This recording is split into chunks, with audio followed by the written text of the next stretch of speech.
Tonight's episode is brought to you by the Be Real Podcast Network. For more episodes like this, go to BREELnetwork.com. Enjoy the show.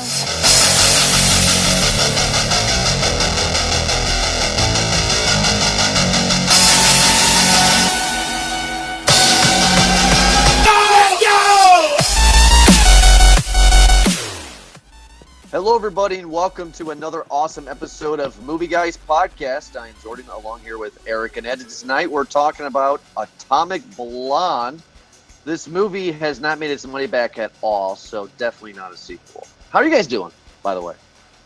I guess I'm a little bit confused by the movie, I guess. I didn't know that it was based off of a graphic novel. Yeah, that was pretty interesting when I saw it in the opening in the trailer. I had no idea, or not trailer, the opening sequence. It's an adaptation. It's based off of a graphic novel called The Coldest City for some reason. Is this kind of like Sin City kind of a thing, where it's like a graphic novel that everybody says that they read, but they never read until the movie came out? Like, is this what's going on? To some I never read obscure it. thing that someone had a script for because probably they could market it to have someone like Charlize Theron play that role. Like, hey, we need like a tall, sexy blonde who can do killer. And Yeah. you know what? This seems to be like a good movie. So it's almost like one of those like out of all the thousands of scripts that are on an agent's desk, or anything like that, this one just happened to get lucky and fall into the lap, and some guy was just like, yeah, you know what? This one, yeah, we can do this. Green light this one. Get her in here, everybody. So and then that's how they did it. That's exactly how they did it. Everything that I just said right there. Yeah, it was probably one of those things to where, like, she said, I need to be more proactive in my career, and just grabbed a stack of scripts off her agent's desk, and this was the best one. Yeah, or maybe they're just trying to strike gold again, like it did with kind of like these obscure comic book movies. And just that's what happens. Sometimes you throw it out there, and sometimes it hits, sometimes it doesn't. So, but you never know until you make it and see what happens. Do you guys agree with Rotten Tomatoes that this is 76%? It's certified fresh. Do you guys actually agree with that statement? I mean, I'll tell you what.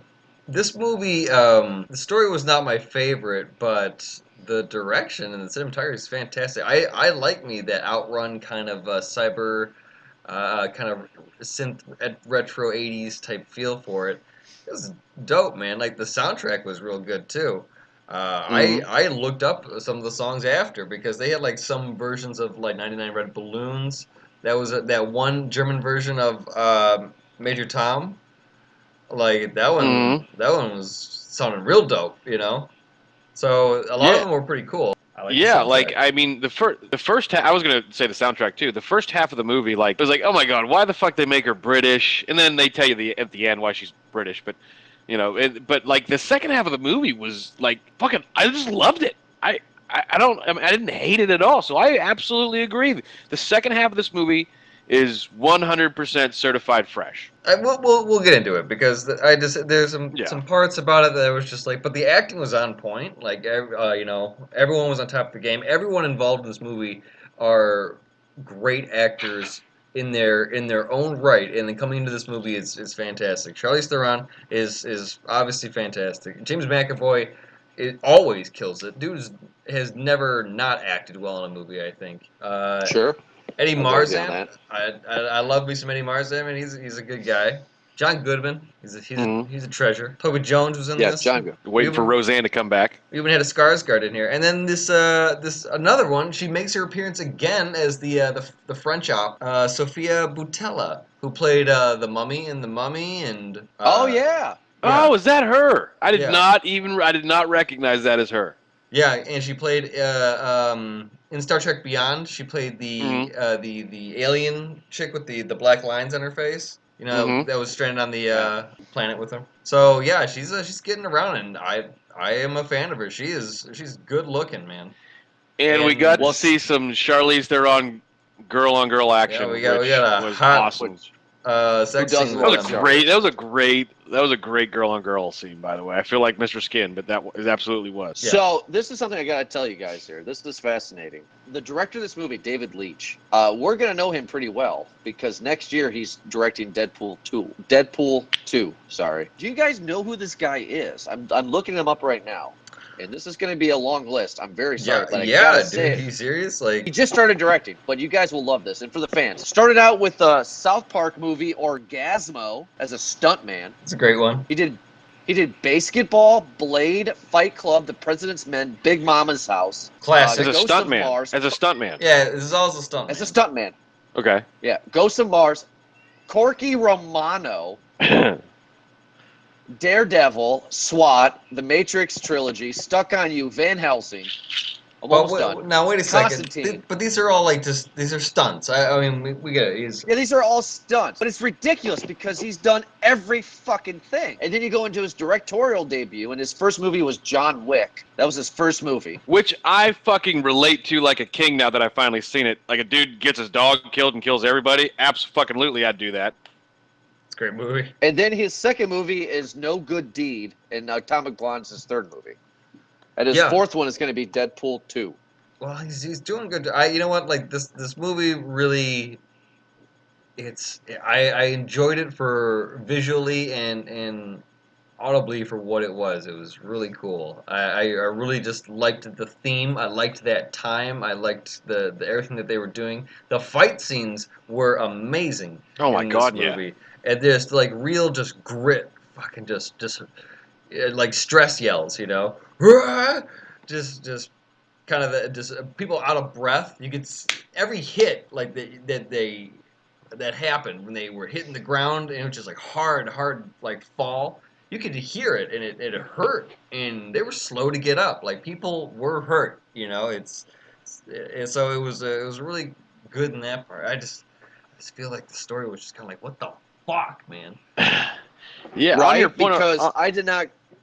I'm sorry. I was just going to say on that point is, and now shut up. Why I was not expecting that we were going to start at the collapse of the Berlin Wall in 1989 in this movie. Like, where did that come from? Right? I think it was trying to be clever with this whole because it was setting the time right there. Mhm. That's just opening up right there of what time where they're at, location, and what the tension is like. And obviously that played a big part between the East and West part of this movie. You know, where certain people's allegiances lied. So that was just for that. But yeah, and it set up the twist end of the America always getting the last laugh. Really. yeah, there was that, and the jumping back and forth, the flashbacks because of they're doing the interrogation, and then there was some like continuity kind of errors from that. But the story part of it, I wanted to go back and ask questions because I had like questions with James McAvoy's character, but I feel like it just dragged on. I think that's the only complaint about it. The story just dragged on. It's like it's not like a bad story or anything it's unoriginal or anything like that, but it just feel like it dragged on a bit more, and I could give a shit about the characters after a while. So. Yeah, no, I mean on that point, like and I had said this previously, like I think that the beginning of the movie was like I was so let down, thinking that oh my God, this movie is going to be awful. It's going to be like a retread, wannabe Jason Bourne kind of thing that just didn't work because they were trying to be cute with it. But the second half, even though the story doesn't really do anything for me, like you'd said. That fight scene in that building was just intense, and it was you felt everybody wanting, or you felt them knowing that they were fighting for their life. Like whoever won this battle was going to be alive, and whoever didn't was going to be dead. It's fucking dark, man. Yeah, it was real to me. Like it's still real to me. Damn it, no, but no, but that was probably my favorite part of this entire movie was that scene. I think everybody's going to agree with that. All our listeners. Definitely. Yeah, and the soundtrack was great. They had multiple versions of the same songs. But it was really good. It was really well thought out. Yeah. It kind of reminded me of Hardcore Henry, if you guys know what I'm talking about. I did not see it, but I know what you're talking about. I did not see it either, but I think I know you're talking about just as far as the steady shot or the one shot action. Yeah, I mean, like you guys, by the way, not reviewing it, you need to check out Hardcore Henry ASAP. It's ridiculous, but yeah. That's what it reminded me of because there's a scene in Hardcore Henry at the towards the end where it's him against 50 guys, and it's so intense. And that's what I got the same feeling of with this movie. It's like, oh my God, who's going to fucking make it? This is fucking ridiculous. I got Daredevil out of it. Like that uh, Eh. uh, just those certain fight scenes in the Daredevil part. But this one was obviously more theatrical, and there was a lot more to it. It's a bigger budget, so it was a lot. It was just a lot of really cool shots, man. Like a lot of really cool stunts that she was doing. I like just everything, man. When she's like in the kitchen and she's using the pots and pans, like just really, just everything was really cool, and you could tell that it was just cool, man. Like I can't really spoil anything away because I don't really have a favorite part. Like even when they're going down the steps and she did that flip with the gun, it just everything was just Yeah. cool about it, man. It was and geez, even the car scenes.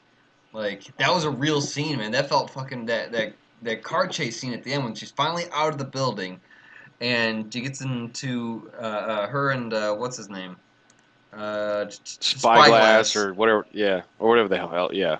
get into the car and try to make a getaway, and suddenly they're in hot pursuit, and it's all just the one camera shot, and that's where I am sold. Anything that has that much of a commitment for the action is A plus on my list, and it was so awesome too. That car, the way that it was just coming up, like there was a lot of anxious moments there, man. Like Hmm. heart was racing because you're just like holy shit, that thing caught up quick, and then the gunshots came out and you flinch up because you're just like where the like I don't know where the hell it happened, where to go, and it was really edge of your seat, edge of your seat entertainment there. Liked it a lot. Eric, Ed, you were not a part of the show, but Eric, do you think this is a better version of Ghost in the Shell? It's actually kind of a I didn't think about it that way. Um, yes and no. I guess yes and no. I think the stories on both ends are a bit imaginative on the writer's part, but obviously the same plot of an assassin and kind of their story basically. That's a good comparison. Would probably like to get more into that. Well, it's just a lot of comparison with this, and also maybe I'm going to add in Eon Flux a little bit on it. It's just Well, when that's an easy you one. know, yeah, it's an easy one.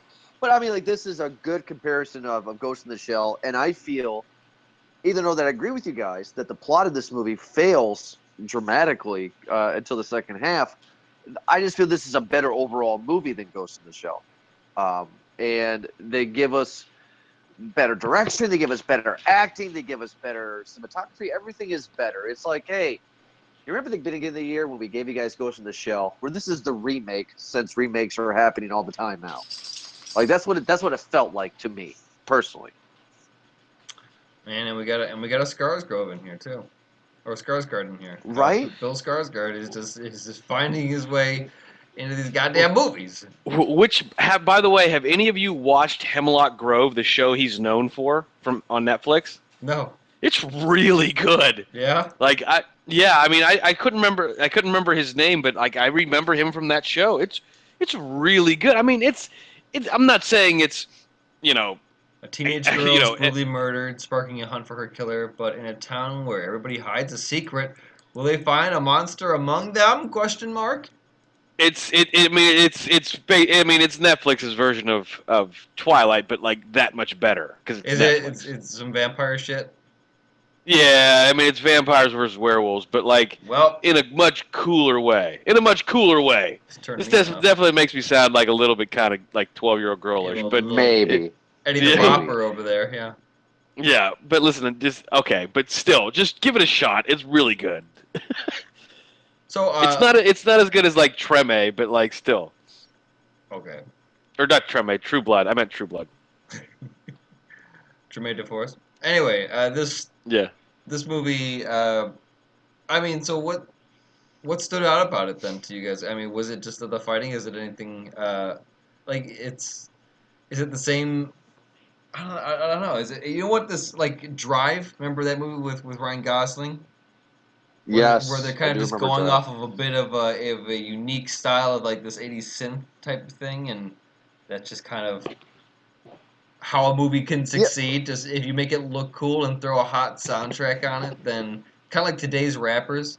If it looks fucking cool and it's got an alright beat, doesn't matter if they suck everywhere Yeah, else. like when they do like the mumble rap. Look, I'm gonna be probably very unpopular here, very quickly. I usually am.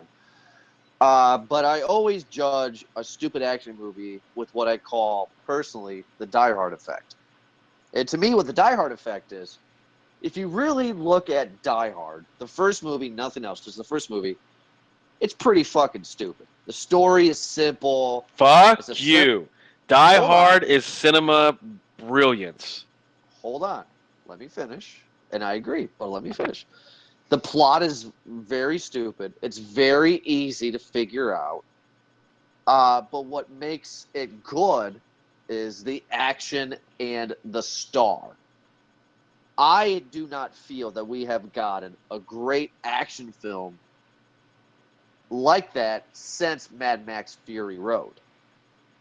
I mean, it's just this movie is not that intelligent. Die Hard was intelligent enough to give us a good actor, an actor that we care about, a character that we care about. Mad Max Fury Road did the same thing. She's just not good in this movie to the point where I want to care about it. I mean, you could say that Deadpool is an action movie, I guess, but I mean, it's more of a comic book movie. I mean, an actual. Yeah, it is a comic book. Yeah. I get that. Kingsman. But you guys get what I'm saying though with the Die Hard effect. But I mean, yeah, Kingsman is good. But you guys get what I'm saying though with the Die Hard effect, because if you really just look at Die Hard, it's a very simple movie. It really is. No, I get it, but those are the ones that tend to do well because you don't they're simple. You know, you don't need the Exactly. audience to go above and beyond for it. It's just like, you know, just sit back and Except for the enjoy it. fact that Hans Gruber is like the greatest bad guy ever, and Yippee-ki-yay, motherfuckers, the greatest tagline ever. So fuck both of you. I'm not trying to But downplay Ed, you're that. not. Ed, you're not. I know what you're trying to say. I know what you're trying to say, but you're shitting on one of my all-time favorite movies right now, and it is awesome. This movie should have been Die Hard. They could have gone with that very simple, stupid plot, a very simple storytelling, and they didn't do it. Well, they're doing And this I'm waiting whole for that. espionage thing, and that's fine. It's whatever. It just wasn't my thing, I guess. I don't know if it. You know what? Like, what I think worked with A Man from U.N.C.L.E. Was because in that spy movie, it was kind of whimsical, playful a bit more too. You know, so there was a lot of fashion, and of the period piece, it was just kind of very, very nice. So between spies, you had like these really high action scenes, these spy scenes that they were doing. You know, but with it came like this a simple task or mission. You know, so in this movie, you had to kind of keep in mind what the hell everyone's doing, who's with who, and what their purpose is. Because Jamie McAvoy flipped around a few different times in this movie. Right? And you know what they got to do, too? Is they got to stop trying to make the new Jason Bourne movie. Those movies aren't good to begin with.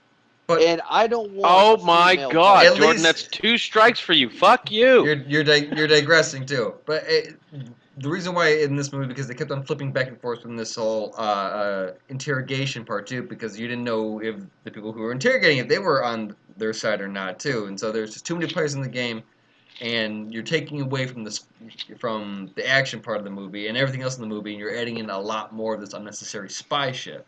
So you can make the spy movie an undertone and make those neon lights the fucking showrunner. Know what I mean? You mean Charlize titties? Agree. Nice. Yeah, they could do. Yeah, well, That's I mean, if you want to start calling them that now, it's. the neon lights. You know what, guys? You know what it is for me? I'm The just Theron not a lights. Charlize Theron. I'm just not a fan.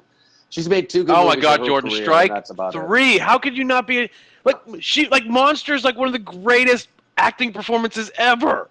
How can you not just- be? Because you just interrupted me. I said she's made 2 good movies her whole career. The first one is Monster. The second one is Mad Max Fury Road. She's not in this movie. She's not that Furiosa badass star in this movie, man. I mean, that's First of what I all, want. you're missing like she's a chick playing a chick disguised as another chick. She's like the Tropic Thunder of this movie. Like she's an American playing a British, playing a double agent. Like that's why she's I get that. her performance is not designed to be that great. It's not. It's she's playing somebody else. Which I totally fucking get. Then don't shit on her But she's performance just- because it wasn't awful. Yes, I am shitting on her performance because Oh my she's God, not Jordan! I need a good drink. in I'll it. be right back. I need another drink. You're a piece of shit. She's not good in it. Italian She's Job was not funny. good. What's up? Italian Job was not funny. Come on, Eric. Come on. Italian Really? Job was a good one, man. Hey, they made a I sequel, mean, did they actually make a sequel of Italian Job? didn't they? Did they? Because if they did, that's amazing. Because I it's thought they probably were- really bad. Isn't it the Brazilian Job? Is the Brazilian Job? That would be awesome. I just look. Ed literally fans has walked away to get himself a drink because he's so mad at me. But Charlize Theron, if you like her, you hate her. She's just not that great. I mean, like there is 2 movies that I can associate her from that are decent. But other than that, I mean, she's just not that great. You're a She's- fucking idiot. Jimmy- did you not like her in this movie? I did not like her in this movie. I really thought I would like her. Ever since Mad Max Fury Road, I was like, okay, you've got me again. It's Mrs. all up to you, Theron, man. I If like you now. She was good in the Snow White movies. I thought she was fine in A Million Ways to Die in the West with Seth MacFarlane. I didn't like him in that movie, but whatever. She was awesome in Arrested Development, man, where she played Rita with the British accent. You remember that? Mm-hmm. Yeah, I mean, she has good stuff, but you know what she is? She's the female Cuban Gooding Jr. That's who she is. Did you radio? Really? Did you just call her radio? Like the chick version? First of all, Cuba Gooding Jr. has done one good movie, one good performance in the last decade, and that was Snow him Dogs. as O.J. Simpson. Okay, well there you go. No. Have you seen him in Jerry Maguire? And I just watched. I said in the both- last decade. He was And great I in Jerry just watched- Maguire, and he was great in radio. But to make my second Tropical Thunder reference of the night, you never go full retard, and that's why I didn't get another fucking job after that. Except, like he's a good actor. He really is. I can't. I don't want to like. If you want to shit on her acting performance, that's fine. Because I get where you're trying to come from. Because I thought that in the first half of this movie, like this is a terrible fake British accent that's coming in and out. But at the end of the movie, they tell you she's a fucking American spy. So that's why the accent was shitty. That's why she That's gave her fine. a shitty performance because she was performing as another person during the movie. First of all- She went half retard, by the way, in Arrested Development. Yeah, she did. And first of all, I watched Boat Trip today on Showtime, sir. And Cuba Gooding Jr. is amazing in that movie. Second of all, Mighty Joe His Young. best per- That's another one that she was in. Mighty Joe Young. I mean, come on. I mean, like, look, Charlize Theron is fine. She's fine. Ed, you're getting pissed off at me because I'm fucking up your girl. Whatever. You're acting No, like her my looks girl. have nothing to do with it. Yes, that she's absolutely beautiful and kicks ass in this movie, but she's When did I ever a say great fucking looks actress. at it? She's I've a never great said looks at actress. it. You're acting like I went to your house and put my dick in your wife's ass. That's what you're acting like right now. She's not that great in it. Get over Oh it. my God, she saves the movie. If that's how She you doesn't- act, if Jordan did that, though, like, I'd be utterly disappointed in pretty myself. passive, man. You're taking that pretty well. You're taking it pretty well. I mean, it's Just Well, like at she this did, point, I it's like guess, throwing a hot dog down a hallway. So who cares? Yeah, exactly. not nice. Okay. Well, Look, I was more excited about Bill Skarsgård. I was really excited about John Goodman, and I'm kind of a James McElroy fan right now. I'm kind of on that bandwagon right now. Oh my Uh, God. I mean, Charlize Theron, she wasn't bad in it, but I mean, like Eric, without going on this rant with Ed much longer, to kind of segue into the next thing, I get the fact that she was a triple agent. I get that. But I really felt like that this movie was trying to be the female Jason Bourne, and I got kind of upset about it because that's all I kept on thinking about when I watched it was, oh, this is just something that Jason Bourne would do, and I'm just bored with it.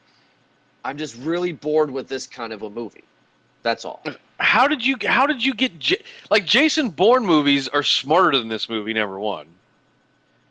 And you're only saying that because of the one major action scene where Jason Bourne's are all, like one camera shot action scenes, and that's what this one big, long, half an hour, 40-minute long, I mean, maybe it was that long, maybe it was like half an hour, action scene was.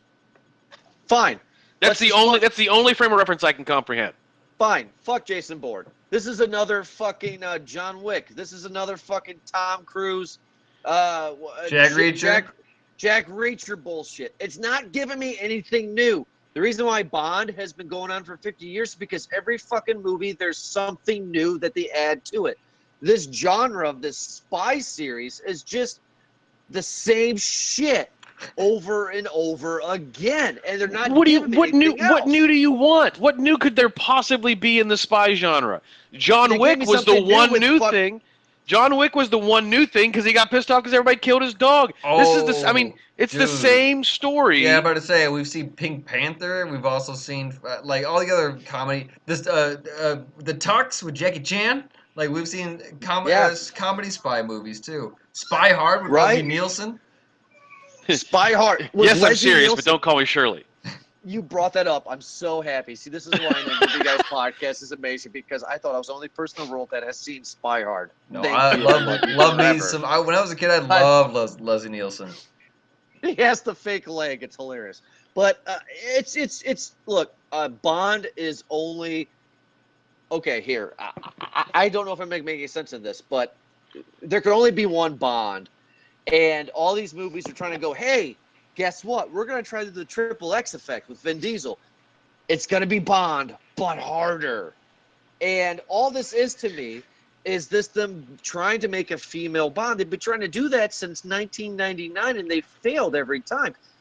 I thought every second I saw this movie, okay, it looks pretty. Charlize Theron is not terrible, but really, what are you doing in this movie? You should be in Mad Max sequel.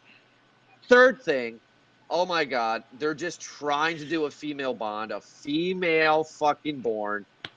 Give me that movie, but don't try to be fucking stupid about it.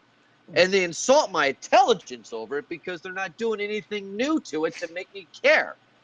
That's my beef with it.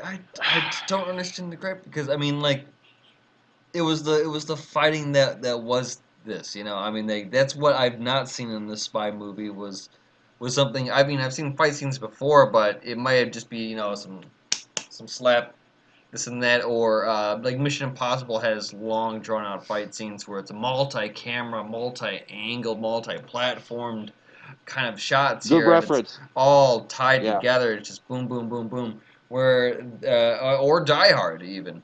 Where this one was pretty much, it's just, we're going to put the camera right here in the corner, right here, so you can get the entire room, and we're going to let the actors fucking just fight out for about 10 minutes. And we'll just give you the raw footage without any edits to it. Like, here you go, for your viewing pleasure. This is what we fucking got. And it's dope, man. Like, that's what I think separates this from the other spy movies. The only thing bad about it, too, is that, yeah, it got very theoretical. It got too smart for itself, and it didn't need to be. But that might be the comic book side of it, too. Like, this is where the comic book side of it kind of comes in, because it tries to be so goddamn meta sometimes, and it's just... it fails. Like, it's just give me just the adventure. I don't want your story. I understand you're building the character. That's great, but you can do that a lot more with subtlety than you can with just hard situation. And that's what happened here. Like, that's flat out what happened here. Yeah, I mean, I'll agree with your point on the character development. Like, they tell you without telling you. They more hint at it that she was that. The guy that they kill at the very beginning of the movie, who gets run over by a car, which is brutal, by the way. That was her lover. They sort of hint at it. Yeah. But they sort of force character development, and that's the comic books. That's the comic books. That's what they do. And I'm not. I mean, you guys know me, and all our listeners know. Like, I'm not one for forced character development, but like at the same time, it's like you said, the action parts of this movie save this movie. Yeah. That's what this movie's about. I wish there would have been a little bit more of it, but on the other hand, if there's more of it, it would have become Jason Bourne, and I think that's where it separates itself, rather than having 20 2-minute fight scenes like the Bourne's series does. It has one 20-minute long one. Yeah. But again, the camera shot stands out. Bourne has like actually pretty good car chasing scenes. I'll give him that, and some of the fight scenes, albeit very multi-spliced on top of each other, could be well coordinated for a few parts. But Matt Damon's not really as crisp as he was before, and those slots are getting a little slowed down, or sped up rather, right? Yeah. Let's crank it up a little bit. Hey! I will say this has been one of the most interesting and heated debates in the history of Movie Guys podcast over Atomic Blonde, of all things. Well, you're having an atomic argument here, man. That's I because, know. Jordan, you're an idiot, and I hate you. Well, that's okay. You'll tell me that in a few weeks when you come up here and see me, so it's all right. Well, let's. That's- Well, what do you guys think? I mean, you want to give your Yeah. final get ahead? I want to know what Ed says. So, Ed, how much money would you spend to see Atomic Blonde? Okay, so I mean, full price, absolutely, hands down, full price. I think this movie, and I have some gripes about it at the beginning. Like, I'm wondering, okay, this is going to be boring. Why is Charlize Theron faking this stupid British accent? What the hell's going on with it? But like, they tell you why she does it in the end, and the last hour of the movie just sort of saves itself. Yeah, I mean, okay, so James McAvoy's character is like, he doesn't know what he wants to be, and they do 3 times foreshadow her being a triple agent, which, okay, I didn't see it, and I wasn't turned off by it. I wasn't excited by it either, but it is what it is. So, all in, hands down, I think she gives a brilliant performance. I love everything she does with this movie, and and we had pointed out, like, you could tell that the director knew shit about stunts, because he knew how it should look on film. He knew how it should be portrayed to the viewers. So, hands down, full price. All right, and Eric, how much money would you pay to see Atomic Blonde? I'm kind of an awkward position here because I did like this movie and everything in it, except for the story. The way it's not. It's even just the way that it was done. I'd go that specific about it too. Just the way that the story was told, because again, it just kind of dragged down a little bit more, and I didn't really care for the characters too much. But everything else about this movie, I actually really enjoyed. Again, I think it looked really cool. I liked the period, the time that it was in, the 80s. I liked the soundtrack, of course. I've said that before. I think it's really cool. I would do a half. This is like definitely a rental. I would say that for sure. I don't know. I just feel like I felt the length of this movie.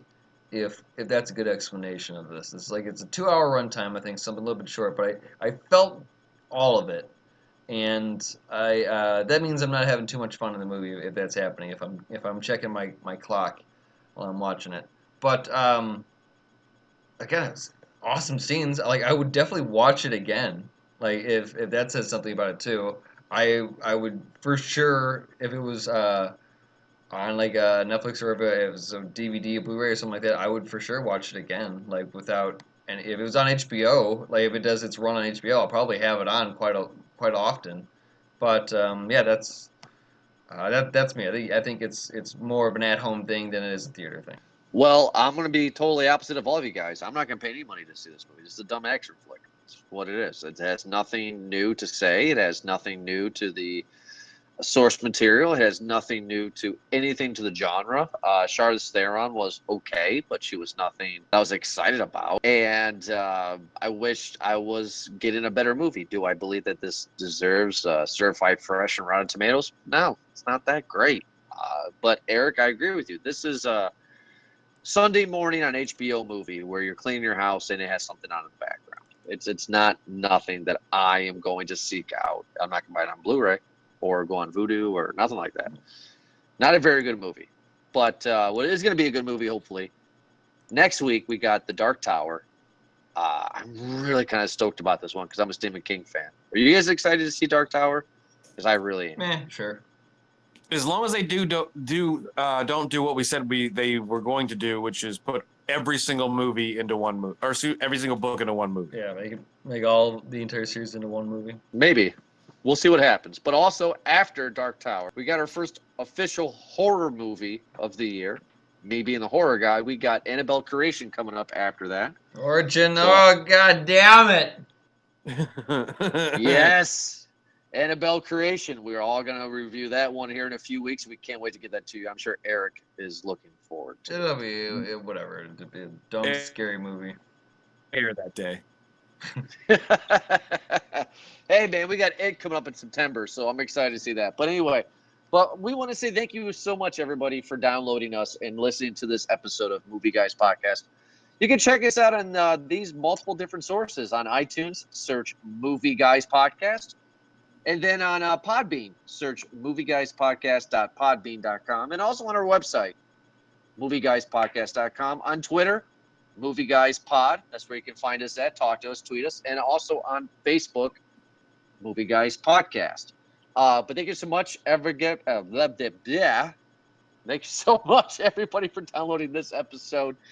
And we'll be back next week for The Dark Tower. I am Jordan, the Dark One, along here with Eric and Ed. Thank you, guys. Have a good night.